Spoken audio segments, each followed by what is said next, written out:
Hello everyone, कशा आहात सगळे? होप सगळे मजेत असाल. आज आहे संकष्टी चतुर्थी. तुम्हा सर्वांना संकष्टी चतुर्थीच्या खूप साऱ्या शुभेच्छा. आणि आज व्लॉग खूप लेट स्टार्ट होते, संध्याकाळी 4 वाजता, कारण मी आज मोदक बनवून मंदिरामध्ये नेणार होते. जसं की दर संकष्टीला काही ना काहीतरी स्वीट नेतो, जसं जमल तसं. सो मी हे सारण बनवण्यासाठी ओलं खोबरं खाऊन घेतलेलं आहे आणि तुपामध्ये भाजून घेतलेलं आहे. त्यामुळे ड्रायफ्रूटसुद्धा मी भाजून घेतले तुपामध्ये. त्याच्यामध्ये साखर आणि गूळ असं दोन्ही थोड्या थोड्या प्रमाणामध्ये मिक्स केलेलं आहे. छानपैकी त्याला पाणी सुटतं गुळाला आणि साखरेला. छानसं दाटसरपणा आला सारणाला की तुम्ही थंड होऊन द्या. त्यामध्ये वेलची पूडसुद्धा टाका थंड झाल्यानंतरने.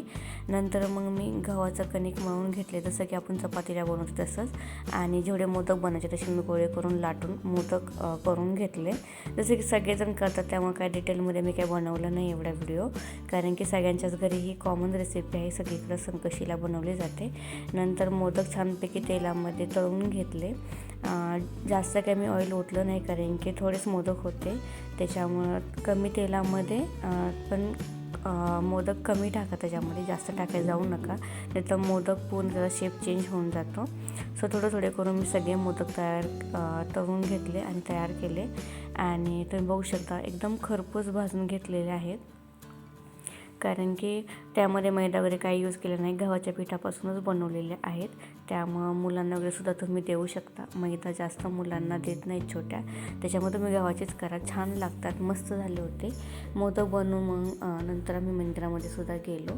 सो थोडेसे मोदक मी घरी ठेवले आणि बाकीचे सगळे मंदिरामध्ये नेले. संध्याकाळी दिवा वगैरे लावून सकाळीच मी रांगोळी काढली होती, जसं की सकाळची देवपूजा झाल्यावर रांगोळी काढते. आणि नंतर मग संध्याकाळी दिवा वगैरे लावून आम्ही मंदिरामध्ये गेलो. खूप छान दर्शन झालं, नैवेद्य वगैरे दाखवला.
खूप छान दर्शन झालं आणि आम्ही घरीसुद्धा आलो.